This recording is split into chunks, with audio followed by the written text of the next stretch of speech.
Lettre aux Français de l'émir Abdelkader, chapitre 1 du mérite de la science et des savants, suite. Dans la catégorie spirituelle où se trouve mise en jeu cette force de l'esprit qui dompte les désirs, il est évident aussi que les gens obtiennent des résultats fort différents.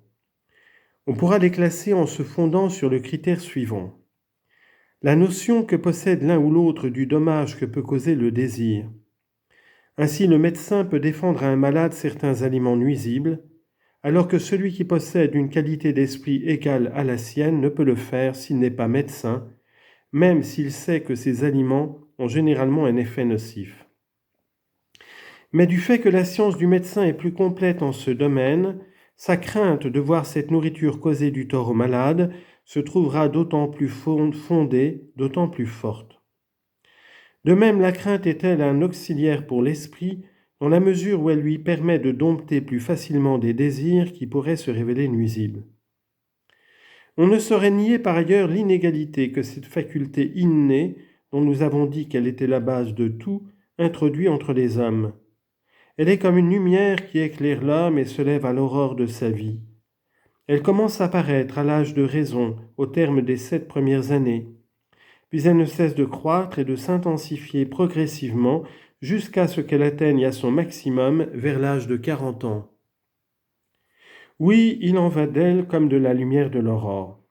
Sa source est cachée, difficilement perceptible, puis elle croît petit à petit jusqu'à complète apparition lorsque se lève le disque du soleil. Car le processus voulu par Dieu pour l'accomplissement de ses créatures est toujours celui du développement progressif. Mais comment pourrait-on nier la différence qui existe entre les hommes qui se partagent cette faculté ?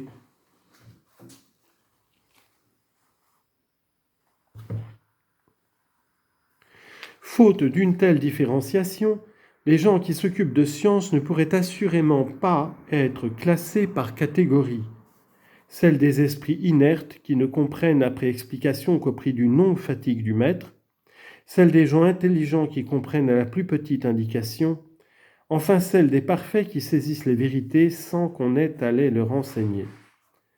La répartition des hommes en types d'individus, ceux qui d'eux-mêmes se révèlent attentifs et aptes à comprendre, ceux qui ne comprennent qu'au prix d'un appel à leur attention, d'un enseignement, enfin ceux qui ne tirent aucun profit de l'enseignement qui leur est donné et qu'aucun appel ne saurait rendre attentif, est semblable à la répartition des terres.